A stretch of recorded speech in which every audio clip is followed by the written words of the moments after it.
إن الحمد لله نحمده ونستعينه ونستغفره ونعوذ بالله من شرور أنفسنا ومن سيئات أعمالنا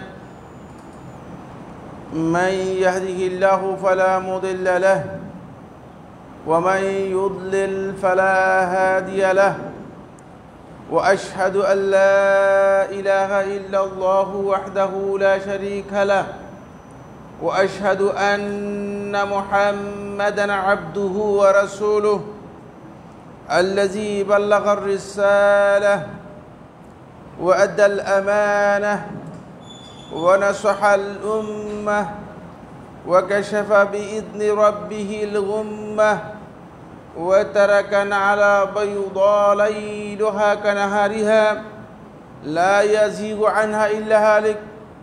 أما بعد فإن أصدق الحديث كتاب الله وخير الهدي هدي محمد صلى الله عليه وسلم وشر الأمور محدثاتها وكل محدثة بدعة وكل بدعة ضلالة وكل ضلالة في النار أو كما قال عليه الصلاة والسلام. عباد الله أوصيكم ونفسي بتقوى الله عز وجل فإن تقوى الله سبحانه وتعالى ملاك الحسنات وخير الزاد ليوم المعاد. قال عز من قائل: يا أيها الذين آمنوا اتقوا الله حق تقاته ولا تموتن إلا وأنتم مسلمون. وقال سبحانه وتعالى: يا أيها الناس اتقوا ربكم الذي خلقكم من نفس واحدة وخلق منها زوجها وبث منهما رجالا كثيرا ونساء واتقوا الله الذي تساءلون به والأرحام إن الله كان عليكم رقيبا. فاتقوا الله عباد الله وأخلصوا أعمالكم لله سبحانه وتعالى واعلموا أن الله سبحانه وتعالى يراقبكم ثم يحاسبكم يوم لا ينفع مال ولا بنون إلا من أتى الله بقلب سليم. قال الله عز من قائل: ليشهدوا منافع لهم وليذكروا اسم الله في أيام معلومات على ما رزقهم من بهيمة الأنعام فكلوا منها وأطعموا البائس الفقير. عن جابر بن عبد الله رضي الله تعالى عنه أنه قال: قال رسول الله صلى الله عليه وسلم: أفضل أيام الدنيا أيام العشر، يعني عشر ذي الحجة. قيل: ولا مثلهن في سبيل الله؟ قال: ولا مثلهن في سبيل الله إلا رجل عفر وجهه بالتراب. أخرجه البزار في المسند وابن حبان في صحيحه وصححه الشيخ الألباني رحمه الله تعالى. সম্মানিত হাউদরিন মুসল্লিয়ানে কেরাম, শুরুতে আমি আমাকে সহ আপনাদেরকে জীবনের প্রত্যেকটি পর্যায়ে, জীবনের প্রত্যেকটি পর্বে, প্রকাশ্যে ঘরে বাইরে সকল ক্ষেত্রে আল্লাহ রাব্বুল আলামিনের তাকওয়া অবলম্বন করার উপদেশ দিচ্ছি। আল্লাহ তাআলা আমাদের সবাইকে সকল পর্যায়ে আল্লাহ রাব্বুল আলামিনের তাকওয়া অবলম্বন করার তৌফিক দান করুন। সম্মানিত হাউদরিন, আমরা আজকে এই জুমার সংক্ষিপ্ত খুতবায় অত্যন্ত গুরুত্বপূর্ণ একটি বিষয় নিয়ে সংক্ষেপে আপনাদের সামনে কিছু কথা শেয়ার করব। সেই বিষয়টি হচ্ছে জিলহজ মাসের প্রথম 10 দিনের ফজিলত এবং এই প্রথম 10 দিনে আমাদের করণীয়। যেহেতু আমরা খুব অল্প সময়ের মধ্যেই জিলহজ মাসে উপনীত হতে যাচ্ছি, আমরা জানি যে আরবি যে মাসগুলো রয়েছে, চন্দ্র মাস যেগুলোকে বলা হয় থাকে, এই মাসগুলোর মধ্যে আল্লাহ সুবহানাহু ওয়া তাআলা 4টি মাসকে হারাম ঘোষণা করেছেন। এই 4টি মাসকে আল্লাহ রাব্বুল আমিন পবিত্র, মর্যাদাপূর্ণ এবং নিষিদ্ধ মাস হিসেবে আখ্যায়িত করেছেন। তোর মধ্যে শাওয়াল, জিলকাদা, জিলহজ্জা, এই 3টি একাধারে, এই 3টি মাস। আরেকটি হচ্ছে রজব মাস। এই 4টি মাসকে আল্লাহ রাব্বুল আলামিন হারাম মাস হিসেবে ঘোষণা করেছেন। শাওয়াল, জিলকাদা, জিলহজ্জা, এই 3টি মাস আবার হজের মাসও। এর অতিরিক্ত ফজিলত হচ্ছে এই 3টি মাস হজের মাস।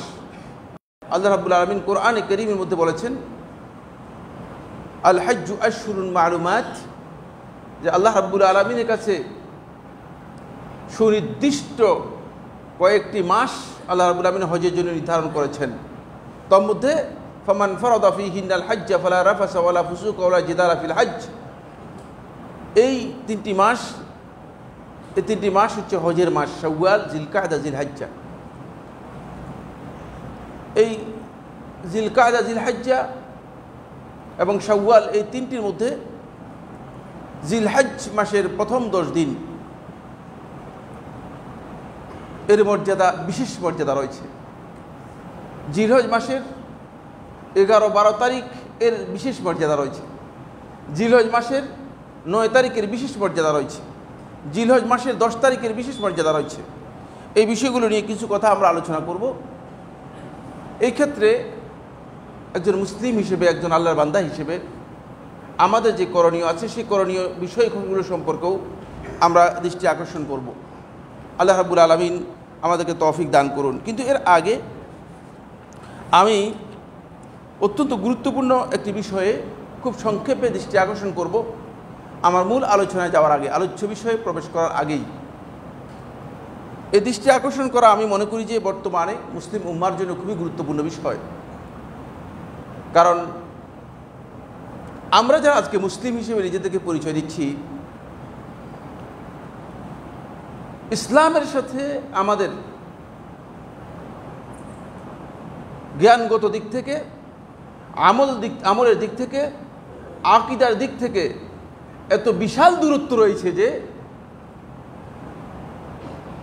কোনটি ইসলাম, কোনটি ইসলামের আকীদা, আর কোনটি আমি আসলে মুসলিম হিসেবে পোষণ করতেছি, এগুলো অনেকটাই প্রশ্নবিদ্ধ। হয়তো আপনারা বলবেন যে কি বলছেন, বাস্তবতা এটাই, বাস্তবতা এটাই যে আমরা নিজেদেরকে মুসলিম পরিচয় দিচ্ছি, কিন্তু ইসলামের মৌলিক আকীদার জ্ঞান আমাদের নেই। ফলে আমাদের তরুণ যুবক সমাজ এবং সো কল্ড ইসলামিস্ট, যারা ইসলামিক স্কলারও নিজেদেরকে পরিচয় দিচ্ছেন, এমনকি কিছু সংখ্যক আলেম পর্যন্ত, তারা ইসলাম এবং ইসলামী আকীদা সম্পর্কে জ্ঞান না রাখার কারণে এতটুকু পার্থক্য করা তাদের পক্ষে সম্ভব হচ্ছে না কোনটা মুসলিমদের আকীদা আর কোনটা ইসলামী আকীদা নয়, শিয়া রাফিজিদের আকীদা। আপনারা জানেন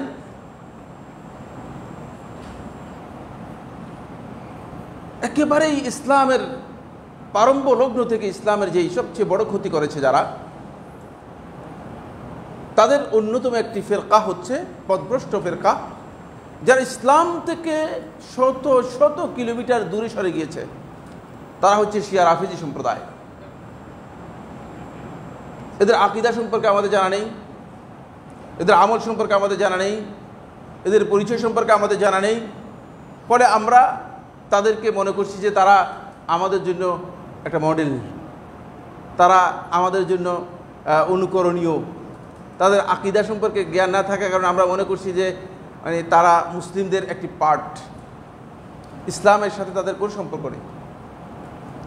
আপনি যদি সলফে সালিহিনের আকীদা দেখেন, আপনি যদি আহলুস সুন্নাত ওয়াল জামাতের উলামায়ে কেরামদের আকীদা দেখেন, তাহলে আপনার কাছে স্পষ্ট হয়ে যাবে, আপনি বুঝতে পারবেন যে তাদের আকীদার মধ্যে কোথায় গ্যাপ রয়েছে।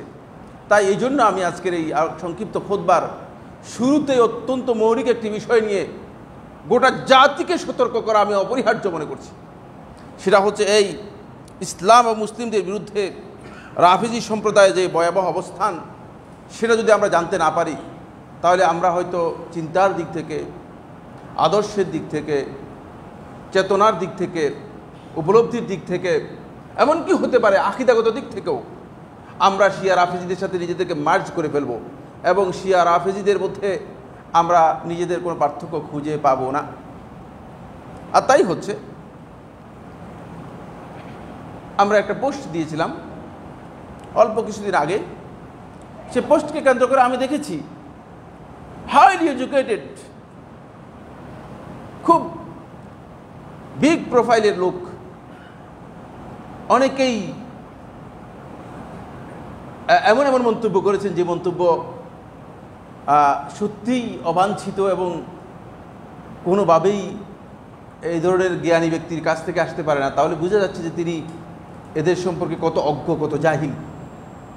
এটাই প্রমাণ করে যে তিনি যে আসলে কত ভয়ঙ্কর অজ্ঞ এই বিষয় সম্পর্কে। আবার কিছু কিছু আলেম পর্যন্ত এই বিষয়ে বক্তব্য দিয়েছেন অথবা কমেন্ট করেছেন। তাহলে এই আলেম, তার ইলমের দৈন্যতা এত বেশি যে, এত কমতি যে ইলমের মধ্যে, যে সে আসলে বুঝতেই পারে না যে রাফেজি কাদেরকে বলা হয় থাকে, তাদের আকীদা কি, তারা মুসলমানদের মধ্যে তাদের অবস্থান কি, এগুলো সম্পর্কে কিছুই জানে না। আহলুস সুন্নাত জামাতের আকীদা তাদের ব্যাপারে কি, এটাও জানে না।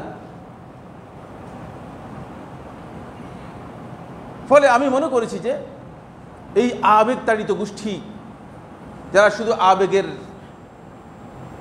আতিশয্যে মানে দৌড়াচ্ছে আর দৌড়াচ্ছে, কোন দিকে যাচ্ছে জানা নেই, গন্তব্য কোথায় সেটা জানা নেই, তাদেরকে এই বিষয়ে স্পষ্ট করা উচিত। কারণ আপনি যদি দৌড় দিয়ে গিয়ে জাহান্নামের দিকে ধাবিত হয়ে যান, তাহলে আপনি ক্ষতিগ্রস্ত হবেন, অন্য কেউ ক্ষতিগ্রস্ত হবে না।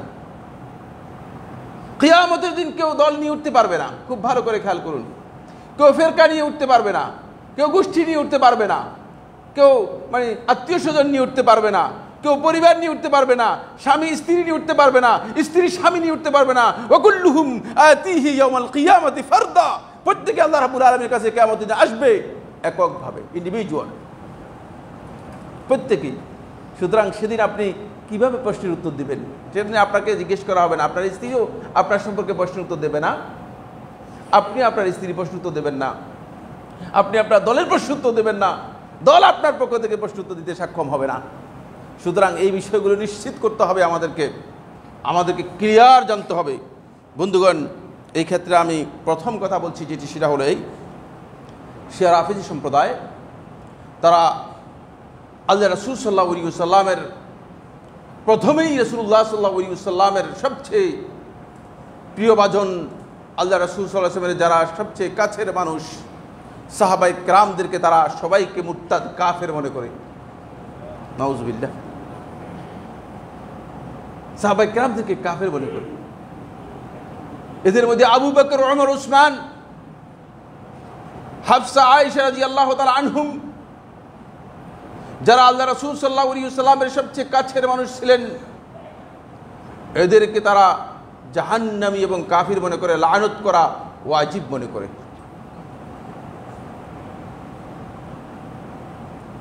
যদি আপনি আল্লাহ রাসূল সাল্লাল্লাহু আলাইহি ওয়াসাল্লাম সাহাবায়ে কেরামদেরকে সবাইকে বাদ দেন, তাহলে আপনার দিনটা কি? বুঝেন ভালো করে কার কাছ থেকে আপনি দিনটা পেয়েছেন। ফলে যখন এই রাফিজি সম্প্রদায় রাসূলুল্লাহ সাল্লাল্লাহু আলাইহি ওয়াসাল্লামের সাহাবায়ে কেরামদেরকে কাফের সাব্যস্ত করে মুরতাদ সাব্যস্ত করলো, তখন তারা আল্লাহ রাসূল সাল্লাল্লাহু আলাইহি ওয়াসাল্লামের সাহাবায়ে কেরামদের কাছ থেকে বর্ণিত যত হাদিস আছে সবগুলো হাদিসকে অস্বীকার করেছে। জঘন্যতম অপরাধ, সকল প্রকার হাদিসকে তারা অস্বীকার করেছে। একটি হাদিসও সাহাবায়ে কেরামদের কাছ থেকে গ্রহণ করে নাই। এই অপরাধটুকুই যথেষ্ট দিন থেকে সরে যাওয়ার জন্য। কিন্তু কি তাই করে শেষ করেছে? এখানে কি শেষ করেছে? না, আল্লাহ রাসূল সাল্লাল্লাহু আলাইহি ওয়াসাল্লাম সাহাবায়ে কেরামদের হাদিসকে অস্বীকার করে রাসূলুল্লাহ সাল্লাল্লাহু আলাইহি ওয়াসাল্লামের নামে আল্লাহ রাসূল সাল্লাল্লাহু আলাইহি ওয়াসাল্লামের পরিবারের কতক সদস্যদের নাম দিয়ে তারা অসংখ্য মিথ্যা হাদিস রাসূলুল্লাহ সাল্লাল্লাহু আলাইহি ওয়াসাল্লামের নাম দিয়ে চালু করেছে, যেই হাদিসগুলোকে তারা মনে করেছে যে এগুলো হচ্ছে আমাদের ইমামদের হাদিস আর এগুলি হচ্ছে একমাত্র দ্বীনের বক্তব্য। নাউজুবিল্লাহ। একটা হাদিসও তাদের রাসূলুল্লাহ সাল্লাল্লাহু আলাইহি ওয়াসাল্লাম সাহাবায়ে কেরামদের সনদে আসেনি, একটা হাদিসও আসেনি রাসূলুল্লাহ সাল্লাল্লাহু আলাইহি ওয়াসাল্লাম সাহাবায়ে কেরামদের সনদে আসেনি। তাদের একটা লেখা কিতাব রয়েছে, এর নাম হচ্ছে আল কাফি। এখানে প্রায় 40,000-এর মতো হাদিস রয়েছে, সবগুলো হাদিস মিথ্যা তৈরি করেছে। আল্লাহ রাসূল সাল্লাল্লাহু আলাইহি ওয়াসাল্লামের সাহাবায়ে কেরামদেরকে বাদ দিয়ে নিজেদের মন গড়া লোকদের কাছ থেকে মন গড়া রেওয়ায়েত বর্ণনা করেছে। শুধু কি এখানে থেমে গিয়েছে? মন গড়া মিথ্যা হাদিস তৈরি করে কি শেষ করেছে? না, রাসূলুল্লাহ সাল্লাল্লাহু আলাইহি ওয়াসাল্লামের সাহাবায়ে কেরামদেরকে গালিগালাজ করার জন্য সাহাবায়ে কেরামদের বিরুদ্ধে মিথ্যা অভিযোগ তৈরি করে সাহাবায়ে কেরামদের বিরুদ্ধে মিথ্যা অভিযোগ তৈরি করে অসংখ্য বর্ণনা তারা তৈরি করেছে, যেগুলো সাহাবায়ে কেরামদের নামে মিথ্যা এবং ভয়ঙ্কর ধরনের মিথ্যাচার। যে সাহাবায়ে কেরামদেরকে আল্লাহ রাসূল সাল্লাল্লাহু আলাইহি ওয়াসাল্লাম জীবদ্দশায় জান্নাতের সুসংবাদ দিয়েছেন, তাদের ব্যাপারে মিথ্যা অভিযোগ তৈরি করে তাদেরকে যেভাবে অপমান লাঞ্ছিত করা যায়, যেভাবে তাদেরকে কাফের সাব্যস্ত করা যায় সেভাবে করেছে। ফলে এখানে কি থেমে গিয়েছে? না, বরং ইসলামের এই সুন্দর জীবন ব্যবস্থায় একেবারেই প্রথম কলঙ্ক লেপন করে প্রথম এই মুসলিম নামদারি গোষ্ঠী আল্লাহ রাসূল সাল্লাল্লাহু আলাইহি ওয়াসাল্লামের প্রিয় সাহাবী, যেই সাহাবী কোরআন তেলাওয়াত করতেছিলেন, যিনি রাতের বেলায় রাতের সালাতে কোরআনে কারীম খতম করতেন, উসমান ইবনে আফফান রাদিয়াল্লাহু তাআলা আনহুকে নির্মমভাবে শাহাদাত করে ইসলামের সর্বপ্রথম রক্ত প্রবাহিত করেছে। তারা হচ্ছে এই শিয়া রাফিজি সম্প্রদায়। এরা হচ্ছে শিয়া রাফিজি সম্প্রদায়। এদেরকে আমরা অনেকেই চিনি না। এদের আকীদার সাথে ইসলামের সামান্যতম আকীদার কোনো মিল নেই। এখন একদল লোক বেরিয়েছে আমাদের সমাজের মধ্যে, তারা মনে করেছে যে শিয়া এবং সুন্নি এটা শুধুমাত্র দুটি পরিভাষা, দুটি টার্মোলজি। একেবারেই মিথ্যা কথা। আবার কেউ কেউ এই ধারণা করছেন যে শিয়া এবং সুন্নি এটি হচ্ছে দুটি ধারা, ইসলামের দুটি ধারা। মাআযাল্লাহ, আল্লাহ তাআলা ক্ষমা করুন, এটি একেবারেই পথভ্রষ্ট বক্তব্য। ইসলামের ধারার সাথে শিয়া রাফিজি ধারার কোনো সম্পর্ক নেই। কারণ আপনি শিয়াদেরকে প্রশ্ন করেন যে আপনারা ইসলাম কার কাছ থেকে গ্রহণ করেছেন, তারা বলবে যে আমরা ইসলাম গ্রহণ করেছি আমাদের ইমামদের কাছ থেকে। আমরা রাসূলুল্লাহ সাল্লাল্লাহু আলাইহি ওয়াসাল্লাম সাহাবাদের কাছ থেকে ইসলাম গ্রহণ করি নাই। সাহাবাদের বক্তব্য দিলে তাদের মাথায় রক্ত উঠে যায়, তারা আপনাকে হত্যা করবে। আবু বকর এবং ওমর শব্দ তাদের সামনে পেশ করলে তারা আপনাকে হত্যা করবে। এই হলো তাদের চেতনা, এই হলো তাদের আকীদা, এই রাফিজি সম্প্রদায়ের। কিন্তু আমরা অনেকেই বুঝি না, আমরা অনেকেই এই বিষয় সম্পর্কে জ্ঞান রাখি না। ফলে আমরা মনে করছি যে তাদের সাথে আমাদের একটা মানে সখ্যতা বন্ধুত্ব তৈরি হয়েছে। নাউজুবিল্লাহ মিন যালিক। আমাদের এই যুবক সমাজ যারা আজকে বিভ্রান্তির মধ্যে রয়েছে, তারা মনে করছে যে শিয়া রাফিজিরা ইসলামের স্বার্থে কাজ করছে। ইসলামের ইতিহাস সম্পর্কে আপনি যদি জানেন তাহলে আপনার কাছে ক্লিয়ার হয়ে যাবে। আমার বন্ধুগণ যারা বলছেন তাদেরকে আমি সতর্ক করে দিচ্ছি, আপনি ইসলামের ইতিহাস পড়েন নাই। ইসলাম যে যে জায়গায় সবচেয়ে বেশি বিঘ্নিত হয়েছে, সবচেয়ে বেশি আঘাতপ্রাপ্ত হয়েছে, প্রত্যেকটি জায়গায় শিয়া রাফিজিদের ষড়যন্ত্র ছিল। ইসলামের ইতিহাস পড়ে দেখুন, ক্লিয়ার হয়ে যাবে। আজও যাদের কথা বলা হচ্ছে, যাদের সংবাদ দেওয়া হচ্ছে, তাদের হাতের মধ্যে ইরাকের সুন্নি মুসলিমদের রক্ত আজও রয়েছে। তাদের হাতের মধ্যে আজও সিরিয়ার সুন্নি হাজার হাজার সুন্নি মুসলিমদের রক্ত রয়েছে। তাদের কান্না আমি সাইফুল্লাহ এই চোখে দেখেছি। শত শত সুন্নি মুসলিমকে তারা গর্ত করে জীবন্ত অবস্থায় মাটির মধ্যে পুঁতি দিয়েছে। আপনারা জানেন না, আপনাদের জ্ঞান নেই, তথ্য আপনার কাছে নেই, ইনফরমেশন নেই, চুপ করে আছেন। এরপরে আপনি বলছেন যে শিয়া মুসলিমদের কল্যাণে কাজ করছে। শিয়া রাফিজি সম্প্রদায় এক চুল পরিমাণ তাদের স্বার্থ ছাড়া কাজ করছে না, তারা নিজেদের স্বার্থে কাজ করছে। মুসলিমদের ক্ষতি কিভাবে করা যায় সেই টার্গেট নিয়ে তারা মুসলিমদের মধ্যে কাজ করছে। সর্বপ্রথম যে ব্যক্তি এই কাজ আবিষ্কার করেছে সে হচ্ছে আব্দুল্লাহ ইবনে সাবা আল হিময়ারি আল ইয়ামানি। আব্দুল্লাহ ইবনে সাবা ইবনু সৌদা নামে পরিচিত ছিল। ওসমান ইবনে আফফান রাদিয়াল্লাহু আনহু খেলাফতের শেষের লগ্নে ইয়ামান থেকে ইহুদি এসে ইসলাম প্রকাশ করে, ইসলামের প্রতি ভালোবাসা দেখায়, কিছু সংখ্যক লোকদের মধ্যে দাওয়াতি কাজ করে। যেমন আমাদের মসজিদগুলোর মধ্যে বাতিল ফিরকার লোকেরা এসে মাঝে মধ্যে বিভিন্ন জায়গায়, এই মসজিদেও হচ্ছে কিনা আমি জানি না, বিভিন্ন মসজিদে ধরা পড়েছে, দেখা গেছে বাতিল ফিরকার লোকেরা এসে কাজ করছে, দাওয়াতি কাজ করে আস্তে আস্তে করে একটা গ্রুপ তৈরি করেছে। একটা গ্রুপ তৈরি করার পরে তারপরে সে এই গ্রুপের মধ্যে তার ষড়যন্ত্রমূলক আকীদা এর মধ্যে ইনপুট করেছে। এই ষড়যন্ত্রমূলক আকীদা ইনপুট করার পর তখন মুসলমানদের মধ্যে এই নিয়ে বিবাদ তৈরি করে দিয়েছে। এইভাবে আব্দুল্লাহ ইবনে সাবায়ের অনুসারী যারা রয়েছে, এই ইহুদি সম্প্রদায় থেকে এই শিয়া রাফিজি সম্প্রদায়ের উৎপত্তি হয়েছে। তারা আল্লাহ রাসূল সাল্লাল্লাহু আলাইহি ওয়াসাল্লামের সাহাবায়ে কেরামদেরকে ভালোবাসবে, এটা প্রশ্নই আসে না, এটা প্রশ্নই আসে না। ফলে তাদের ব্যাপারে আহলুস সুন্নাত ওয়াল জামাতের উলামায়ে কেরামগণ খুবই কঠিন বক্তব্য দিয়েছেন। এই বিষয়গুলো আমাদের সকলেরই জানা উচিত। শুধুমাত্র আমি শেখুল ইসলাম ইবনে তাইমিয়া রাহমাতুল্লাহ আলাইহি এর বক্তব্য দিয়ে আমি আমার আলোচ্য বিষয়ে চলে যাব, যেহেতু এই বিষয়ে আমি বলেছি সংক্ষিপ্ত দৃষ্টি আকর্ষণ করব, এই বিষয়ে আমি আর আলোচনা করব না। শেখুল ইসলাম রাহিমাহুল্লাহ তাআলা দুটি বক্তব্য দিয়েছেন। এক নম্বর বক্তব্যের মধ্যে শেখুল ইসলাম রাহমাতুল্লাহ আলাইহি বলেন, আল্লাযী ইবতাদাআ মাযহাবার রাফিদাতি কানা জিনদিকান মুলহিদান আদুওয়ান লিদীনিল ইসলাম, যে এই রাফিজি শিয়াদের দ্বীনকে আবিষ্কার করেছে, এই দ্বীনের উদ্ভাবন ঘটিয়েছে, সে জিনদিক, মুলহিদ এবং ইসলামের দুশমন ছিল। ইসলাম ও মুসলমানদের একমাত্র শত্রু ছিল, সেই আবিষ্কার করেছে। ওয়ালাম ইয়াকুন মিন আহলিল বিদাইল মুতাআউবিলিন, এই কথা ভাবনা করার কোনো সুযোগ নেই যে সে বেদাতি ছিল।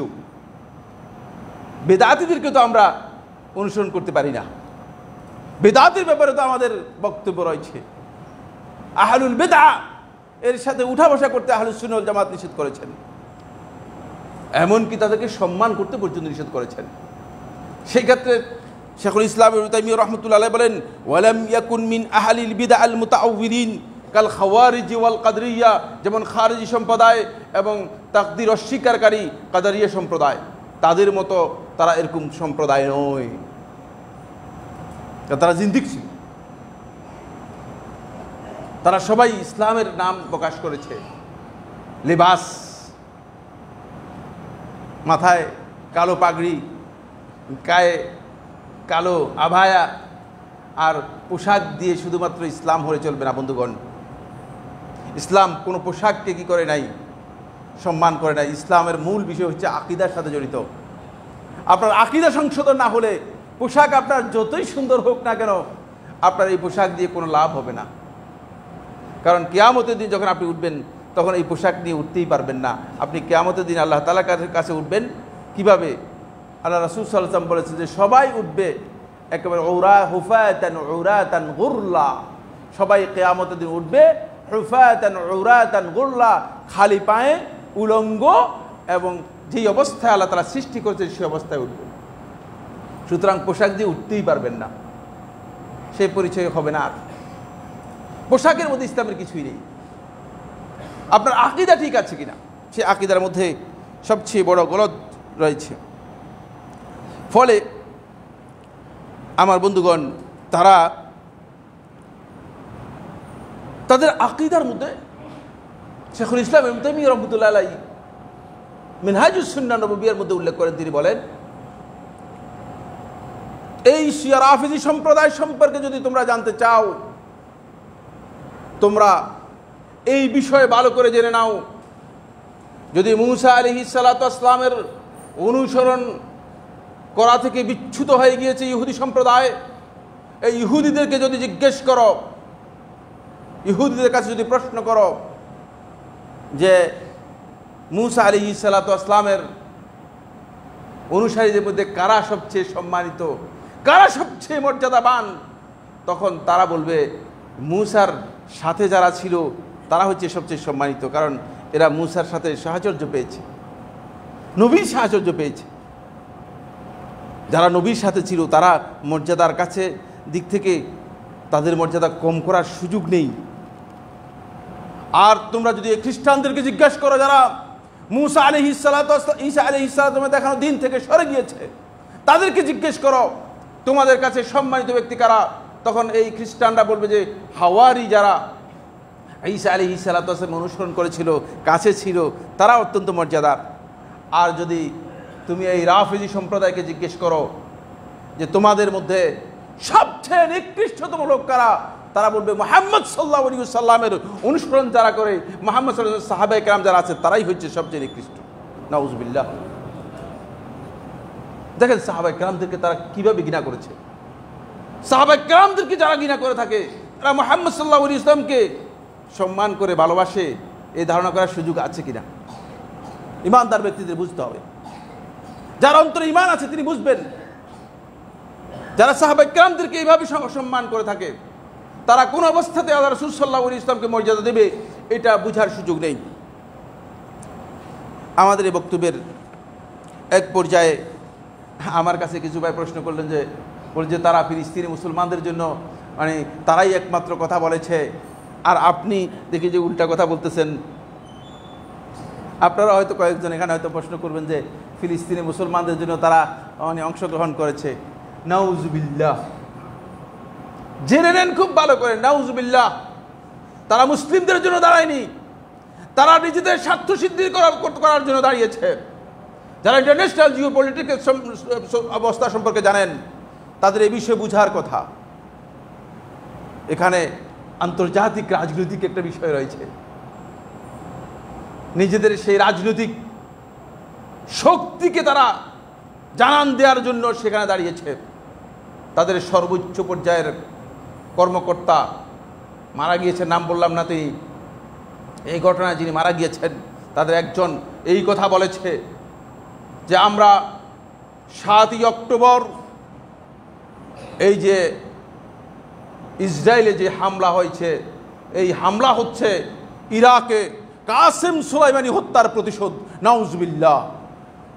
খেয়াল রাখেন, আপনারা যারা রাজনীতি বুঝেন না, আন্তর্জাতিক রাজনীতি বুঝেন না, জিওপলিটিক্যাল সিস্টেম সম্পর্কে জানেন না, তাদের উচিত হচ্ছে চুপ থাকা।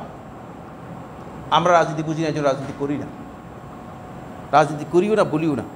দেখতে পেরেছেন, যেহেতু এটা সবচেয়ে নিরাপদ স্পেস, এই জন্য চুপ থাকি। তারা একথা ঘোষণা করেছে তাদের বক্তব্যের মধ্যে, এটা হচ্ছে কাসেম সুলাইমানির হত্যার প্রতিশোধ হিসেবে ইসরায়েলে হামলা করা হয়েছে। এবার বুঝেন মুসলমানদের স্বার্থ কতটুকু তারা মুসলমানদের স্বার্থে কাজ করছে। এগুলো আপনাদেরকে বুঝতে হবে বন্ধুগণ।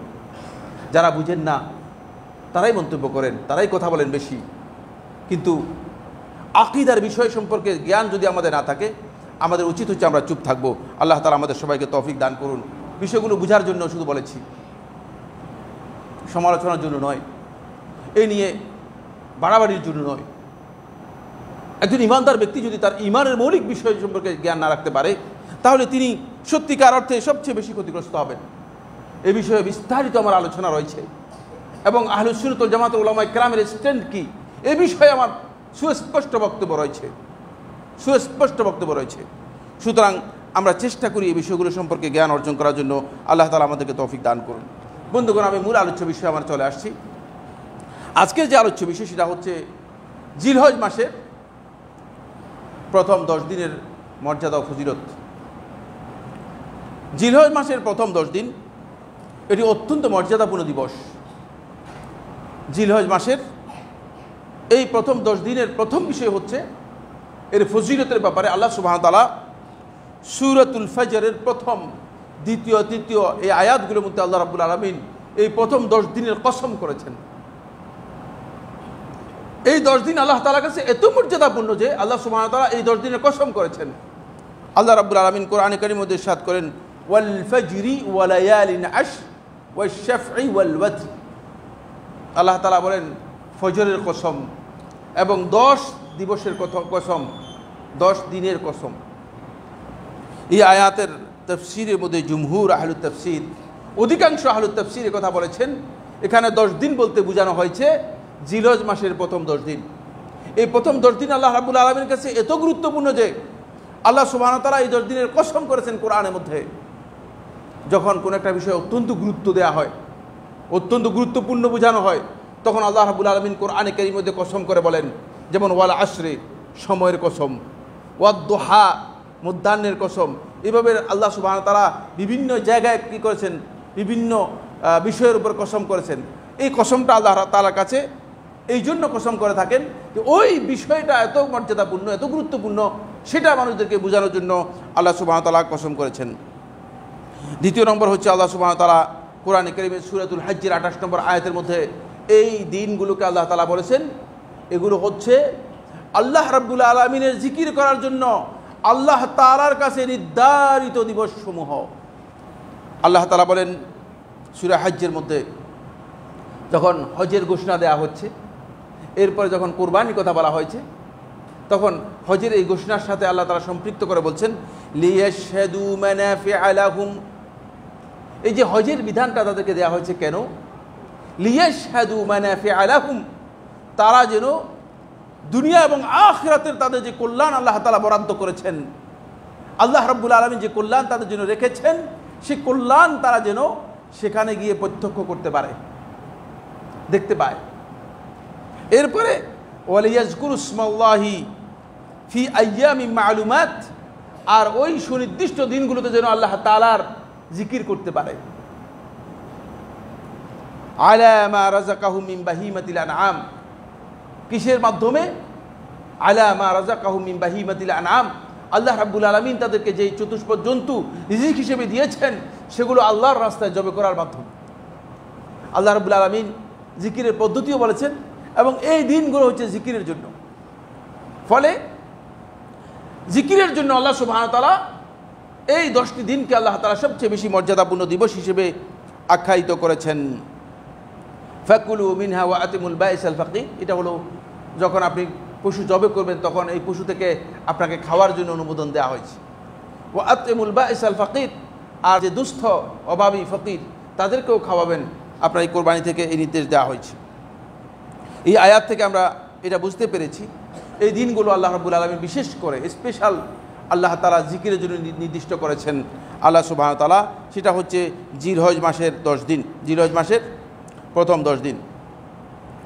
রাসূলুল্লাহ সাল্লাল্লাহু আলাইহি ওয়াসাল্লাম হাদিসের মধ্যে স্পষ্ট করে বলেছেন, জাবির ইবনে আব্দুল্লাহ রাদিয়াল্লাহু তাআলা বর্ণনা করেন, তিনি বলেন রাসূলুল্লাহ সাল্লাল্লাহু আলাইহি ওয়াসাল্লাম ইরশাদ করেছেন, আফদালু আইয়ামিদ দুনিয়া আইয়ামুল আশর। আল্লাহ রাব্বুল আলামিনের কাছে এই দুনিয়ার যতগুলো দিন আছে সবগুলো দিনের মধ্যে সবচেয়ে শ্রেষ্ঠ দিন হচ্ছে আল্লাহ তাআলার কাছে জিলহজ মাসের প্রথম 10 দিন। আমাদের অনেকের খবরই নেই। প্রথম 10 দিন কখন আসে তাও জানি না, আর কখন গেল জানি না। শুধু কোরবানি থাকার কারণে 10 তারিখটা আমাদের কাছে একটু গুরুত্বপূর্ণ, যেহেতু পশু জবে করা হয়, তাকে একটু খাওয়া দাওয়ার আয়োজন হয়, সেটা আমাদের কাছে ভালো লাগে। আর বাকি প্রথম 10 দিনের আর কোনো খবর আমাদের কাছে নেই, আর কোনো নোটিশ আমাদের কাছে নেই। প্রথম 10 দিন হচ্ছে আল্লাহ রাব্বুল আলামিন বলতেছেন আ'যামু আইয়ামিদ দুনিয়া, এই দুনিয়ার দিনগুলোর মধ্যে সবচেয়ে শ্রেষ্ঠ দিন হচ্ছে জিলহজের প্রথম 10 দিন।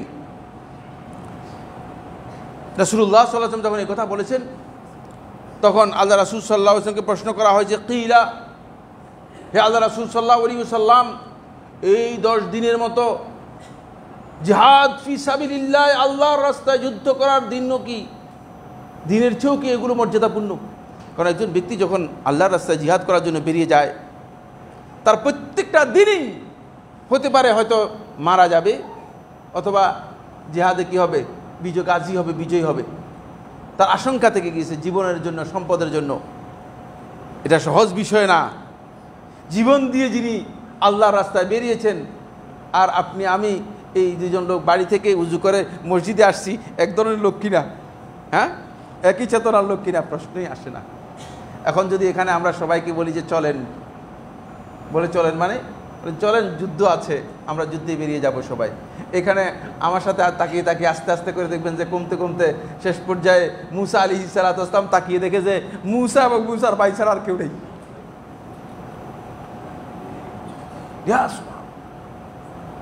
নবী, নবীর অনুসারী, চিন্তা করেছেন তো আমি সাইফুল্লাহর বক্তব্য আর কি হবে?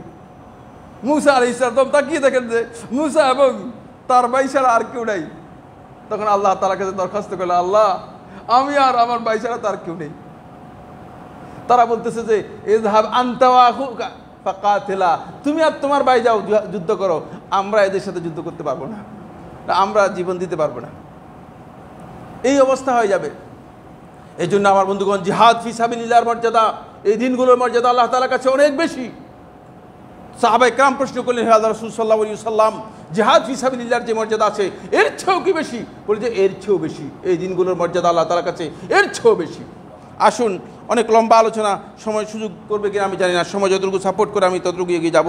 এই হাদিসটি ইমাম বাজ্জার রাহিমাহুল্লাহ তাআলা তার মুসনাদের মধ্যে বর্ণনা করেছেন। নাসিরুদ্দিন আলবানী রাহমাতুল্লাহ আলাইহি সহিহার মধ্যে হাদিসটিকে সহিহ বলেছেন।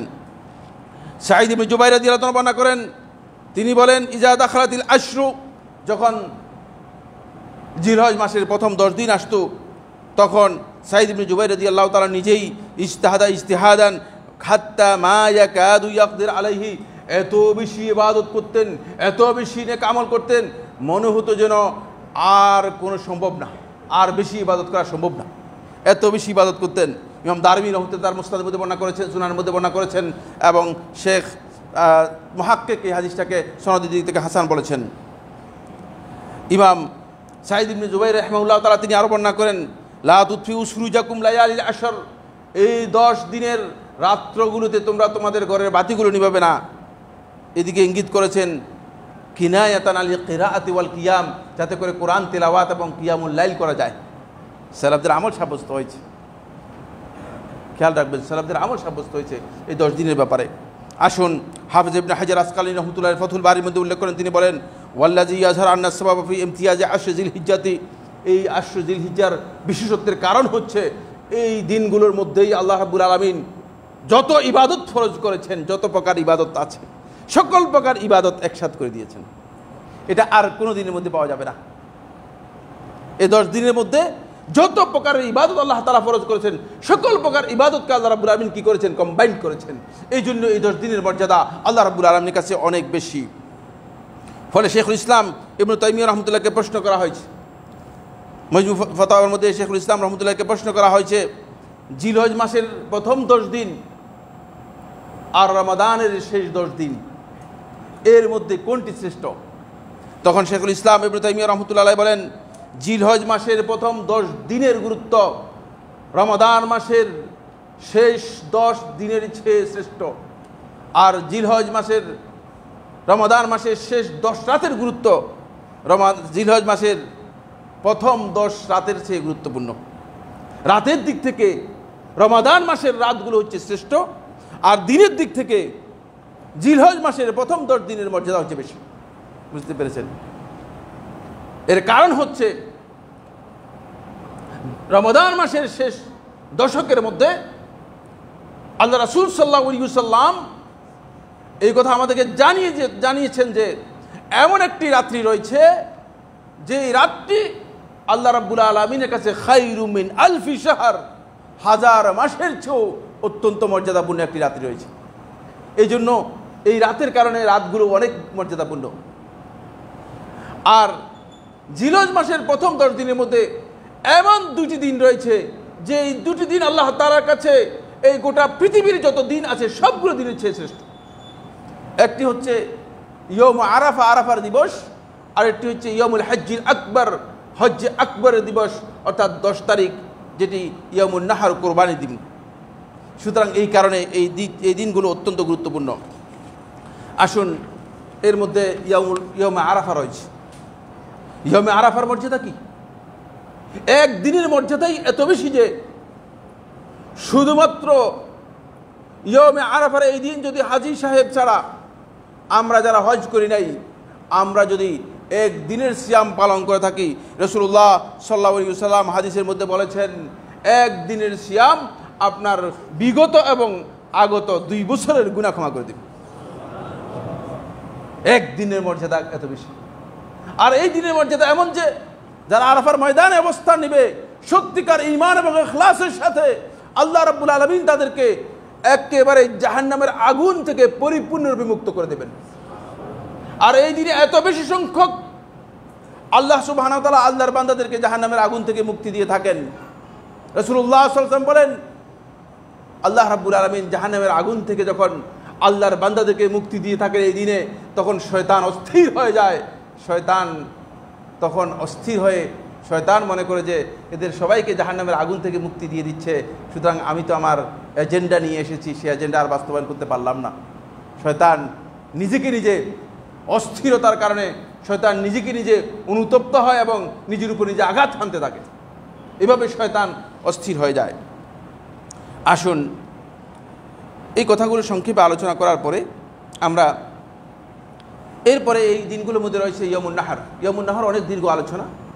এটা হচ্ছে সবচেয়ে শ্রেষ্ঠ দিন আল্লাহ তাআলার কাছে।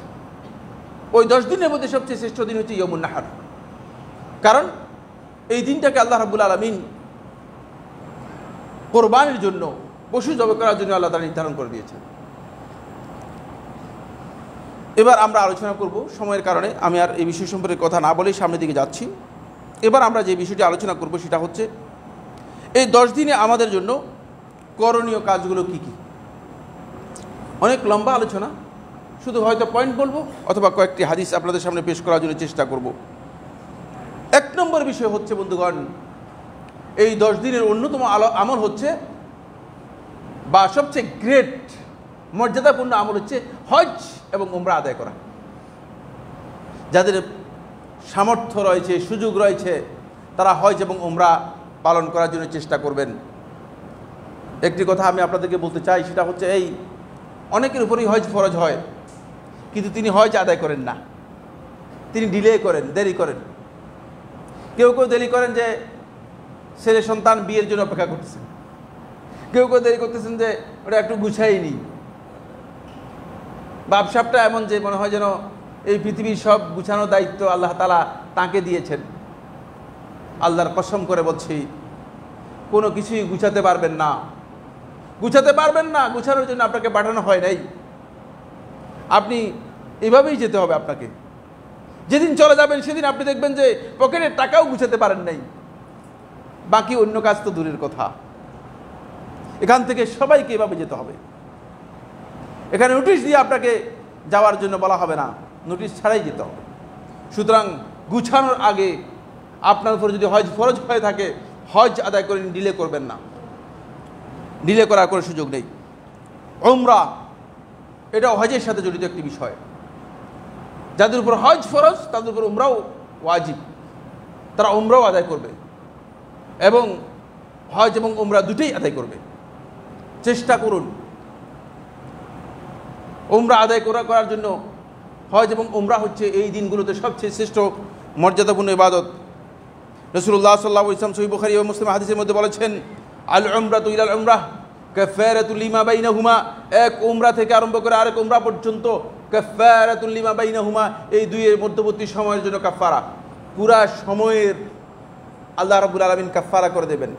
পুরা সময়ের যে গুনাহগুলো আছে সেই গুনাহগুলো কাফারা হয়ে যাবে, গুনাহগুলো সব মুছে দিবেন, রিমুভার। কিছু কিছু আমল আছে এগুলো রিমুভার, এগুলো গুনাহকে মুছে দেয়। তার মধ্যে উমরা গুনাহগুলো কি করবে? মুছে দিবে। ওয়াল হাজ্জুল মাবরুর, আর আপনার হজটা যদি হজ্জে মাবরুর হয়ে থাকে, মাবরুর হজ হয়, তাহলে লাইসা লাহু জাযাউন ইল্লাল জান্নাহ, এর প্রতিদান জান্নাত ছাড়া আর কিছুই না, সরাসরি জান্নাত, সরাসরি জান্নাত। দেখছেন, এই জন্য যারা হজে যাচ্ছেন তাদেরকে বলবো হজটা যেন হজ্জে মাবরুর হয়। আমার এই খুতবার আগের খুতবায় সম্ভবত আলোচনা রয়েছে হজ্জে মাবরুর কিভাবে হয়, না এই মাসের প্রথম খুতবায় হজ্জে মাবরুর কিভাবে হয়, কিভাবে আপনার হজটাকে আপনি হজ্জে মাবরুর করতে পারবেন, সেখানে আপনি বিস্তারিত জেনে যাবেন। সেটা পুরো একটা খুতবা, পরিপূর্ণ খুতবাই হজ্জে মাবরুর উপর ছিল। এই জন্য আমরা আর সেদিকে রিপিট করতে যাচ্ছি না। আসুন এরপরে যে বিষয়টি বন্ধুগণ, সেটা হলো দ্বিতীয় কাজ হচ্ছে জিলহজ মাসের প্রথম 9 দিন, প্রথম তারিখ থেকে আরম্ভ করে 9ম তারিখ পর্যন্ত, যেহেতু 10 তারিখ ঈদের দিন, কোরবানির দিন, 10 তারিখ সিয়াম পালন করা জায়েজ নেই, হারাম, নিষিদ্ধ। এই প্রথম 9 দিন সিয়াম পালন করা এটি অত্যন্ত মর্যাদাপূর্ণ, অত্যন্ত গুরুত্বপূর্ণ ইবাদত। কেউ কেউ বলেছেন মানে সুন্নাহ, কেউ কেউ বলেছেন মুস্তাহাব, কিন্তু অত্যন্ত গুরুত্বপূর্ণ মুস্তাহাব। আসুন আমরা এই সম্পর্কে রাসূলুল্লাহ সাল্লাল্লাহু আলাইহি ওয়াসাল্লামের হাদিস আপনাদের সামনে পড়ে শোনাই, তারপরে আমি এই বিষয় সম্পর্কে আরও বিস্তারিত কিছু কথা, না সময় বিস্তারিত আলোচনার সুযোগ দেই। হুনাইদা ইবনে খালিদ রাদিয়াল্লাহু তাআলা বর্ণনা করেন, তিনি বলেন, তিনি তার স্ত্রী থেকে বর্ণনা করতেছেন। হুনাইদা ইবনে খালিদ রাদিয়াল্লাহু তাআলা তার স্ত্রী থেকে বর্ণনা করতেছেন। দেখছেন, পুরুষ বর্ণনা করতেছে তার স্ত্রী থেকে, অসুবিধা নেই, জ্ঞান স্ত্রীর কাছ থেকে জ্ঞান নিলে অসুবিধা নেই। আপনি তো বলে যে আমার স্ত্রীর কাছ থেকে বর্ণনা করব। মানুষ সাহাবায়ে কেরামগণ আল্লাহ রাসূল সাল্লাল্লাহু আলাইহি ওয়াসাল্লামের বক্তব্যকে, কথাকে কিভাবে গুরুত্ব দিতেন। তার স্ত্রীর কাছ থেকে বর্ণনা, তার স্ত্রী আল্লাহ রাসূল সাল্লাল্লাহু আলাইহি ওয়াসাল্লামের একজন স্ত্রী, উম্মুল মুমিনিনদের মধ্যে কোনো একজন কাছ থেকে বর্ণনা করতেছেন। তিনি বলতেছেন, কানা নবী সাল্লাল্লাহু আলাইহি ওয়াসাল্লাম, নবী সাল্লাল্লাহু আলাইহি ওয়াসাল্লাম ইয়াসুমু তিসআ জিল হিজ্জাতে, নবী সাল্লাল্লাহু আলাইহি ওয়াসাল্লাম জিলহজ মাসের প্রথম 9 দিন সিয়াম পালন করতেন। ওয়া ইয়াউমে আশুরা, আশুরার দিবসে সিয়াম পালন করতেন। ওয়া সালাসাতে আইয়ামি মিন কুল্লি শাহর, প্রত্যেক মাসের 3 দিন রাসূলুল্লাহ সাল্লাল্লাহু আলাইহি ওয়াসাল্লাম সিয়াম পালন করতেন। ওয়া আউয়াল ইসনাইনি মিনাশ শাহর ওয়া খামিস, এবং রাসূলুল্লাহ সাল্লাল্লাহু আলাইহি ওয়াসাল্লাম মাসের প্রথম সোম এবং বৃহস্পতিবার সিয়াম পালন করতেন। ইমাম নাসাঈ রাহমাতুল্লাহ তাআলা সুনানের মধ্যে বর্ণনা করেছেন, আবু দাউদ সুনানের মধ্যে বর্ণনা করেছেন, শেখ নাসরুদ্দিন আলবানী রাহমাতুল্লাহ সিলসিলার মধ্যে এবং সহিহ আবু দাউদের মধ্যে হাদিসটিকে সহিহ বলেছেন। সুতরাং এটি আমল, সাহাবায়ে কেরামদের আমল সাব্যস্ত হয়েছে। আমরা অনেকেই এই দিনগুলো সিয়াম সম্পর্কে না জানার কারণে এই দিনগুলোর মর্যাদাও বুঝি না, এই দিনগুলো সিয়াম আমরা পালন করি না। 9 দিন পালন করতে না পারলে 3 দিন করেন, 3 দিন না পারলে 1 দিন করেন, একেবারেই সিয়াম পালন না করাটা, কারণ এই দিনের আমলগুলো আল্লাহ তাআলার কাছে অনেক মর্যাদাপূর্ণ আমল, জিহাদ ফি সাবিলিল্লাহ চেয়ে মর্যাদাপূর্ণ। সুতরাং অন্ততপক্ষে 1 দিন পালন করেন, চেষ্টা করুন যাতে করে আমি সিয়াম পালন করতে পারি। বন্ধুগণ, এই ক্ষেত্রে যারা হজে যাবেন না, নন হাজি যারা আছেন, যারা হজে যাবেন তারা সিয়াম পালন করবেন না 9 তারিখে। আর যারা নন হাজি রয়েছেন তারা 9 তারিখে সিয়াম পালন করবেন। 9 তারিখ হচ্ছে ইয়ৌমে আরাফা, আরাফাত দিবসে সিয়াম পালন করবেন। এই মর্মে অনেকগুলো হাদিস রয়েছে রাসূলুল্লাহ সাল্লাল্লাহু আলাইহি ওয়াসাল্লামের। আবু কাতাদা আনসারী রাদিয়াল্লাহু আনহু বর্ণনা করেন, তিনি বলেন, রাসূলুল্লাহ সাল্লাল্লাহু আলাইহি ওয়াসাল্লাম ইরশাদ করেছেন, সিয়াম ইয়ৌমে আরাফা, আরাফাত দিবসের সিয়াম, আহতাসিবু আলাল্লাহ, আল্লাহ তাআলার কাছে আমি আশা করছি, আন ইউকাফিরাস সানাতাল্লাতী ক্বাবলা ওয়াস সানাতাল্লাতী বা'দা, এটি মানে আগের বছর এবং পরের বছরের গুনাহসমূহকে কী করে দেবে? মিশে দিবে, একবারে পরিপূর্ণরূপে মুছে দেবে। এটা আমি আশা করছি। সহিহ মুসলিমের রাওয়ায়াত। এই হাদিস থেকে বোঝা যায় যে আরাফার দিনের সিয়াম অত্যন্ত গুরুত্বপূর্ণ। এখানে 2টি মাসালা আলোচনা করব। আপনারা জানেন এই বিষয়ের উপর আমার একটা বই রয়েছে, আরাফার দিনের সিয়ামের উপর আমার একটা লিখিত বই রয়েছে, বুঝতে পেরেছেন? যে বইয়ের মধ্যে আমি বিষয় ফিকহি এবং ইলমি পর্যালোচনা করেছি। সুতরাং এত বিস্তারিত আলোচনা করার সুযোগ নেই। 1 নম্বর যে বিষয়টি আলোচনা করব সেটা হচ্ছে আরাফাত দিনের সিয়ামটা অবশ্যই আপনাকে আরাফাত দিনের সিয়াম পালন করতে হলে যেই দিন ওকুফে আরাফা, হাজি সাহেবগণ আরাফার ময়দানে যেদিন কি করবেন, অবস্থান করবেন, সেদিন পালন করতে হবে। কারণ এছাড়া আরাফার দিন আর কোথাও কোনো দিন হবে না। আরাফার দিন যেই দিন সৌদি আরবে ঘোষণা করবে সেটাই হচ্ছে আরাফার দিন। বাংলাদেশে কোনো আরাফার দিবস নেই, কারণ বাংলাদেশে আরাফার ময়দান কোথায় আছে? কেউ আমাকে বলতেছেন যে শেখ, আমরা যদি বাংলাদেশে আরাফার দিবস হিসেবে পালন করি, বাংলাদেশে আরাফারটা কোথায়? কি টঙ্গী ময়দানের কথা বলতেছেন না? নাউজুবিল্লাহ বিদ্যালয়। বাংলাদেশে কোনো আরাফাত নেই, বাংলাদেশে কোনো আরাফার ময়দান নেই। আরাফার ময়দান শুধুমাত্র এক জায়গায় হওয়ার কারণে এখানে একটাই বিধান প্রযোজ্য হবে, সেটা হচ্ছে আরাফার দিবসের সিয়াম শুধুমাত্র যেদিন আরাফার ময়দানে ওকুফ হবে সেদিন হবে। এটা বিশুদ্ধ বক্তব্য। কারণ সাহাবায়ে কেরামদের আমল থেকে আরম্ভ করে সব ক্ষেত্রে ইয়মে আরাফা বলা হয়েছে। এখানে ক্যালেন্ডার উদ্দেশ্য নয়, ক্যালেন্ডারের তারিখও উদ্দেশ্য নয়, ক্যালেন্ডার বোঝানো হয়নি, ক্যালেন্ডারকে বোঝানো হয়নি। কারণ আরাফার দিনকে পরিচয় করে দিয়েছেন সাহাবায়ে কেরামগণ, এটা হচ্ছে জিলহজের 9 তারিখ, যেদিন আরাফার দিনটাকে গণনা করা হবে। সেটা সৌদি আরবের তারিখ অনুযায়ী, যেহেতু সৌদি আরবেই শুধু আরাফা রয়েছে। আপনি মনে করেন আরাফার দিন, আপনি হাজি সাহেবরা আরাফার দিন চলে গিয়েছে, এরপরের দিন আমরা বাংলাদেশিরা সবাই গিয়ে যদি বলি যে আমাদের বাংলাদেশের তারিখ অনুযায়ী আমরা আরাফাত দিবস পালন করব, হজ হবে কিনা? পৃথিবীর কোনো আলেম বলেছেন হজ হবে? আমি জানি না। যদি বলে থাকে মিথ্যা বলেছেন, হজ হবে না। এখানে ইখতিলাফ নেই, খেয়াল রাখতে হবে। দ্বিতীয় নম্বর যে বিষয়টি, সেটা হলো এই, অনেকে মনে করে থাকেন যে আমরা সৌদি আরবের দিনের সিয়াম পালন করবো, পরের দিনের সিয়াম পালন করবো। সে তো পালন করতে পারবে না সুন্নাহ, যেহেতু আমরা বলেছি যে 9 দিন সিয়াম পালন করা সুন্নাহ। সুতরাং আপনি যদি মানে আরাফার দিন সিয়াম পালন করেন সৌদি আরবের হিসাব অনুযায়ী, পরের দিনও যদি সিয়াম পালন করেন, দুটি আপনারা করতে পারবেন। যেহেতু 9 তারিখের সিয়াম পালন করা এটা আপনার জন্য বৈধ। সিয়াম আমরা বলেছি 9 দিন সিয়াম পালন করা, পুরো 9 দিন সিয়াম পালন করা এই সুন্নাহ দ্বারা সাব্যস্ত হয়েছে। সুতরাং আপনি 9 তারিখে সিয়াম পালন করতে কোনো বাধা নেই। কিন্তু আরাফার দিবস হিসেবে 9 তারিখে নির্ধারণ করে নেওয়া অথবা এই ফতোয়া দেওয়া যে আরাফার দিনের সিয়াম 9 তারিখে হবে, এই বক্তব্য সুন্নাহ অথবা প্রেক্ষী দৃষ্টিকোণ থেকে গ্রহণযোগ্য নয়। সুন্নাহ এবং প্রেক্ষী দৃষ্টিকোণ থেকে এটা গ্রহণযোগ্য নয়, সেটা আমাদেরকে খেয়াল রাখতে হবে। সময় আর সাপোর্ট করেনি আমাদেরকে, শুধুমাত্র এবার বলে যাব, আর আমি আলোচনা করতে পারবো না। এরপরে এই দিনের গুরুত্বপূর্ণ আরেকটি, এই দিবসগুলোর গুরুত্বপূর্ণ একটি হচ্ছে 10 তারিখে আল্লাহ তাআলার সন্তুষ্টির জন্য যাদের কাছে পশু জবে করার সামর্থ্য রয়েছে তারা কোরবানি করবেন।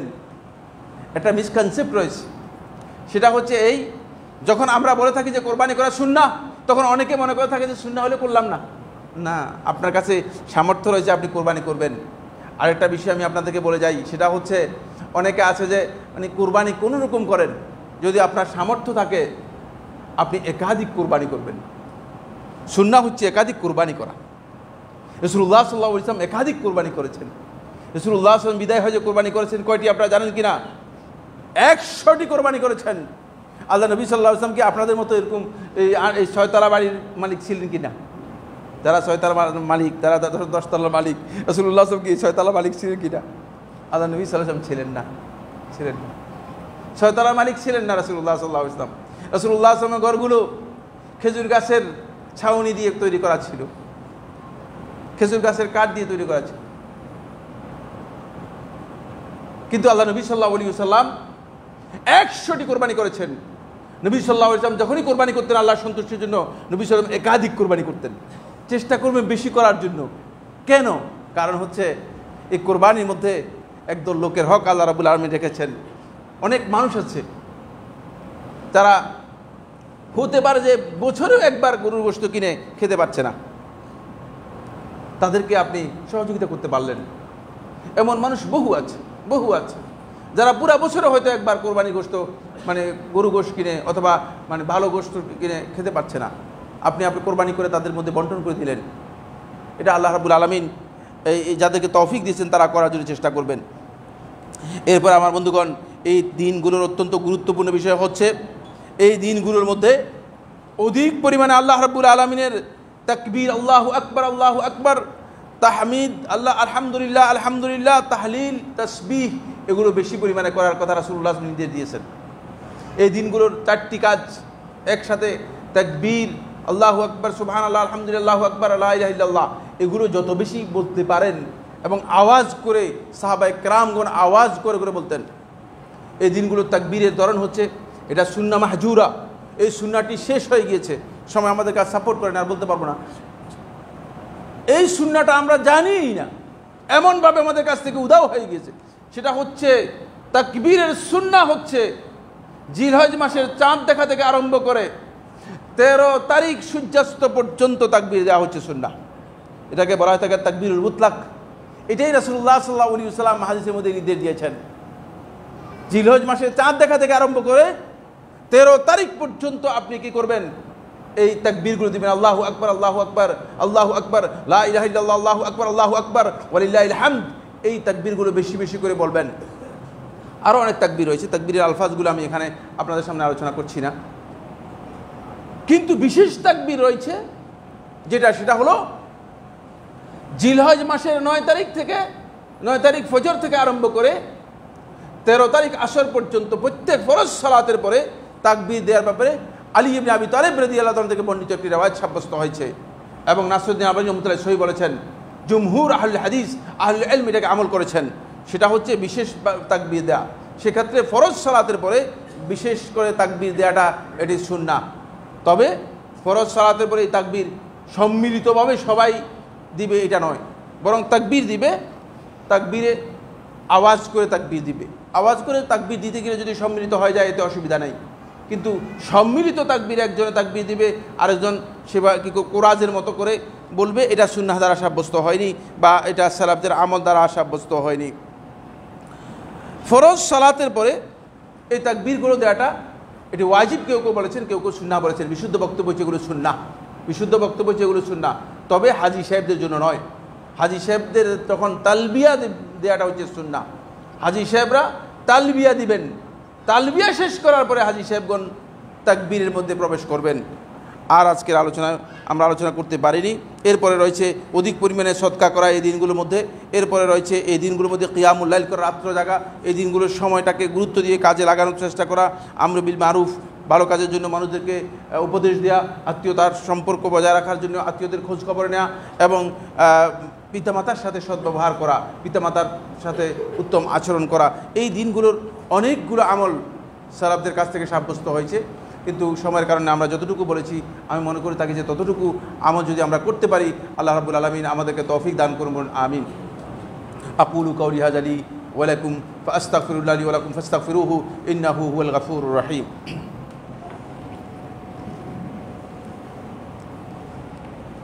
আলহামদুলিল্লাহ, الحمد لله على إحسانه والشكر له على توفيقه وامتنانه وأشهد أن لا إله إلا الله وحده لا شريك له تعظيما لشانه وأشهد أن محمدا عبد الله ورسوله الداعي إلى رضوانه وعلى آله وأصحابه وإخوانه عباد الله رحمكم الله إن الله أمركم بأمر كريم ألا وهو الصلاة والسلام على النبي الكريم فقال في محكم التنزيل إن الله وملائكته يصلون على النبي يا أيها الذين آمنوا صلوا عليه وسلموا تسليما اللهم صل على محمد وعلى آل محمد كما صليت على إبراهيم وعلى آل إبراهيم في العالمين إنك حميد مجيد وبارك اللهم على محمد وعلى آل محمد كما باركت على إبراهيم وعلى آل إبراهيم في العالمين إنك حميد مجيد وارض اللهم عن الخلفاء الراشدين الأئمة المهديين أبي بكر وعمر وعثمان وعلي وعن سائر أصحاب محمد صلى الله عليه وسلم أجمعين اللهم أعز الإسلام والمسلمين اللهم أعز الإسلام والمسلمين اللهم انصر عبادك الموحدين في كل مكان اللهم انصر عبادك الموحدين في كل مكان رب العالمين আমাদের মধ্যে যারা অসুস্থ আছে তাদেরকে সুস্থ করে দিন, যারা বিপদগ্রস্ত আছে তাদের বিপদ দূর করে দিন রব্বুল আলামিন। আমাদের মধ্যে যারা ক্ষতিগ্রস্ত আছে তাদের ক্ষতি, সংকট, সমস্যা সব কিছু দূর করে দিন রব্বুল আলামিন।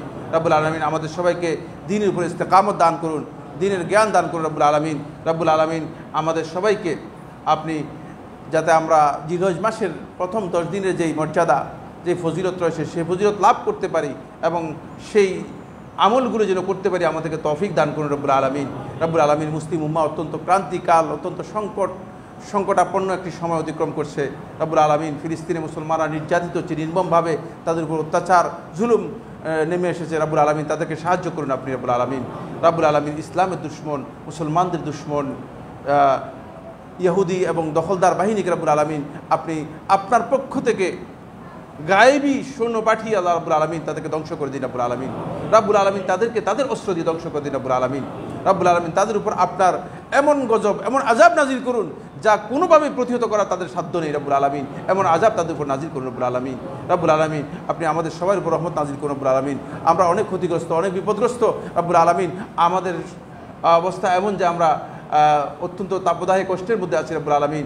আমাদের উপর বৃষ্টি নাযিল করুন। আল্লাহুম্মা আগিসনা, আল্লাহুম্মা আগিসনা, আল্লাহুম্মা আনজিল আলাইনা গাইসান মুগীসান মারিআ, আল্লাহুম্মা আনজিল আলাইনা গাইসান মুগীসান মারিআ, আল্লাহুম্মা আনজিল আলাইনা গাইসান اللهم اغث قلوبنا، اللهم اغث قلوب البلاد، اللهم اغث بلادنا وقلوبنا يا حي يا قيوم برحمتك استغيث. اللهم انزل علينا الغيث، اللهم انزل علينا الغيث، اللهم انزل علينا الغيث. اللهم انا عبادك وبنو عبادك، اللهم انا نستغفرك اليك ونرجع اليك ونعود اليك.